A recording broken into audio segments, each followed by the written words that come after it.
Pastor Bliss, God's own wood, staff of stiffness, Busch light, and Goliath 3,000.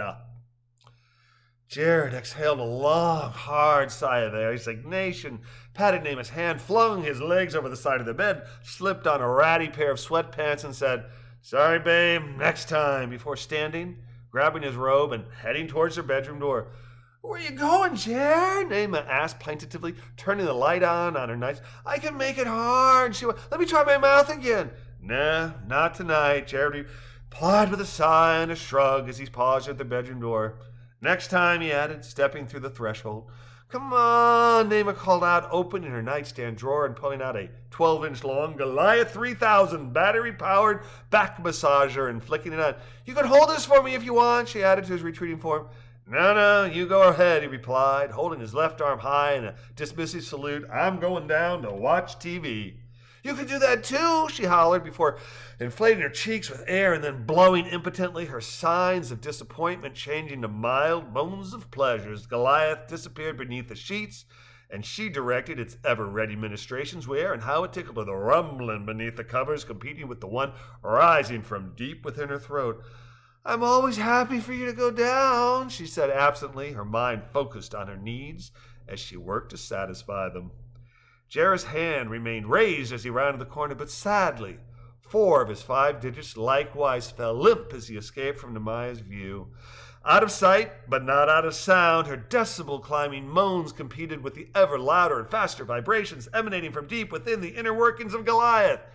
"Yeah, you have fun," he said more to himself than his generation younger bride, adding, "Don't let me spoil the party," as he descended the stairs, flipped the TV on via the remote, continued to the kitchen, grabbed a beer from the fridge, returned to the TV room, plopped down in his padded Massage-O-Bot recliner, whose ministrations he flipped onto low, raised the built-in footrest, sighed, and wondered what he'd done to become so old so soon.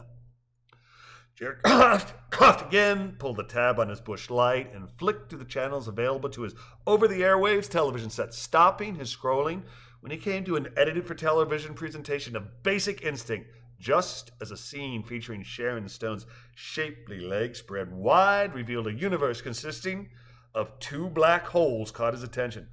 "Hubba, hubba," he said with a shrug, downing his first beer, lowering the Massage-O-Bot's footrest, rising, sliding to the kitchen for a second before returning to home, where Sharon had been replaced with an advertisement for God's own wood, an ED treatment marketed by Leacock, Pennsylvania's most famous preacher, Pastor Bliss, a man who not only conceded the wisdom of St. Paul's injunction that it is better for a man to marry than to burn, but who believed in it so fully that it had become a cornerstone of his ministry.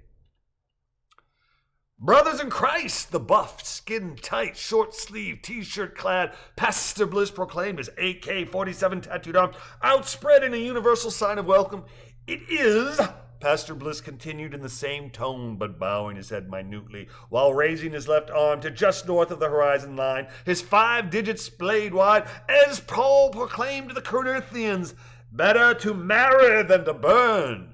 We are surrounded by temptations of the flesh, temptations that are holy and right, when performed between a man and a woman mated in God's holy matrimony.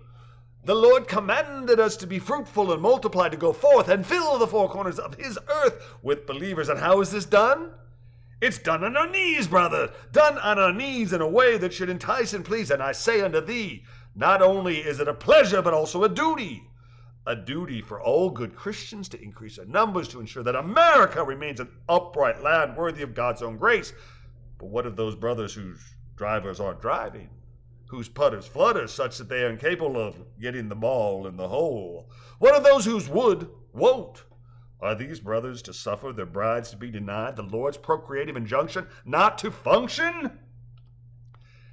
Nay, nay, I say unto thee, for blessed are those in need of God's own wood, as they shall inherit Pastor Bliss's Christ-dedicated staff of stiffness. That's right, brothers, you heard it here, and you too can receive Pastor Bliss's own, God's own wood staff of stiffness ED treatment free of charge, simply by making an appropriate size tax-deductible donation to the Pastor Bliss mission here at 69 Queen Road, Intercourse, Pennsylvania.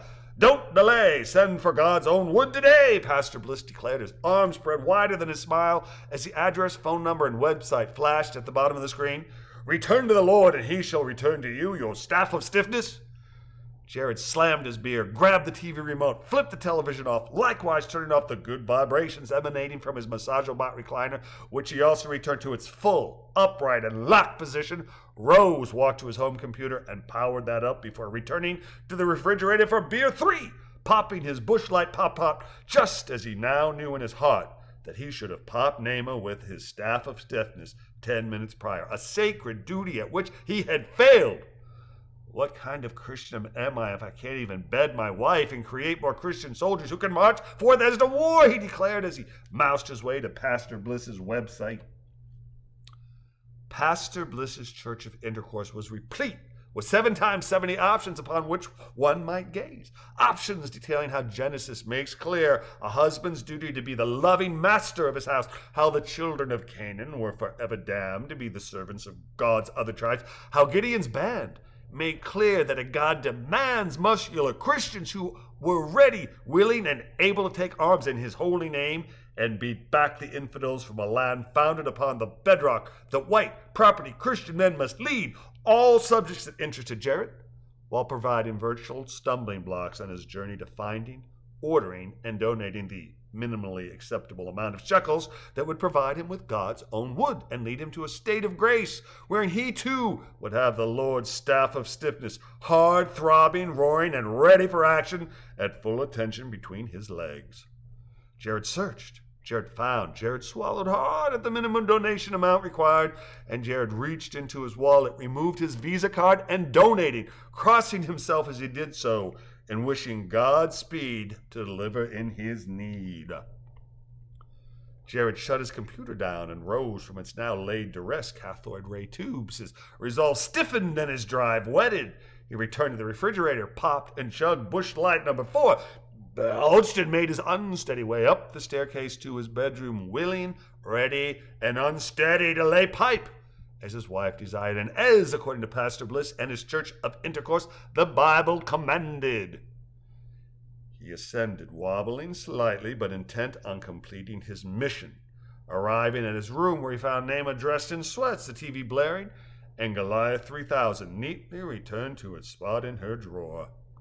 Upon his return, Naima looked away from the blaring television and said to him, "It happens. Don't let it keep you up. I know it won't keep me up," before hitting the remote, turning off her light, and declaring, "Night." Jared looked down upon his bride from on high and wondered if this was the woman with whom he was ordained by God to help breed an army of upright, proper Christian soldiers, or just another unkempt, uneducated grain ready to be crushed in the American gristmill.